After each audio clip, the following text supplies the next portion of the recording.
تو کراچی، ملتان اور فیصل آباد کا ذکر ہو اور لاہور کا ذکر نہ ہو، ایسا ہو نہیں سکتا، اور لاہور یہ کسی سے پیچھے نہیں ہے۔ لاہور کے مختلف علاقوں میں ناشتہ پوائنٹس پر رش بڑھنے لگا ہے۔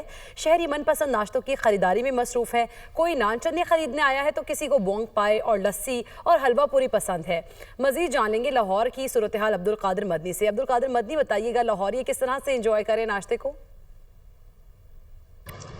ہاں جی بالکل، عید الفطر کا آج دوسرا روز ہے اور دوسرے روز کے آغاز کے ساتھ ہی اہلیان لاہور جو ہیں وہ لاہور کے روایتی ناشتوں کے لیے گلی محلوں اور شہر کے مختلف علاقوں میں جو ناشتہ پوائنٹس ہیں وہاں پر پہنچنا شروع ہو چکے ہوئے ہیں، اور رش جو ہے وہ اب بڑھتا جا رہا ہے۔ نان چنے ہوں، بونگ پائے ہوں یا حلوہ پوری ہو، شہری جو ہیں وہ من پسند ناشتے کے لیے دکانوں کا رخ کر رہے ہیں، اور دوسرے روز کا آغاز جو ہے وہ ناشتہ پوائنٹ سے ناشتے کی خریداری کے ساتھ ہو رہا ہے۔ ہمارے ساتھ ایک جو ہے وہ خریدار موجود ہے، ان سے بات کرتے ہیں۔ جی آپ بتائیے گا کتنی عیدی اکٹھی ہو گئی ہے کہ ناشتہ لینے کے لیے پہنچ گئے آج دوسرے روز؟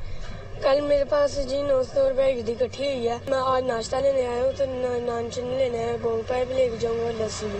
اپنی فیملی کے ساتھ انجوائے کروں گا، اور آج دیکھتے آج میرے پاس کتنی عیدی اکٹھی ہوتی ہے۔ جی بالکل، آپ نے جو ہے وہ گفتگو سنی، ان کا یہ کہنا ہے کہ کل کی جو عیدی اکٹھی ہوئی تھی اس کا جو ہے وہ ناشتہ لینے کے لیے آئے ہیں، فیملی کے ساتھ ناشتہ کریں گے، نان چنے، بونگ پائے اور لسی کی خریداری کریں گے، اور آج دوسرے روز کا آغاز جو ہے وہ عید کے روایتی ناشتوں کے ساتھ ہوگا، اور اس کے ساتھ ساتھ یہ بھی مہم ہوگی بچوں کی کہ آج کے روز بھی دوبارہ جو ہے وہ عیدی اکٹھی کی جائے۔ جی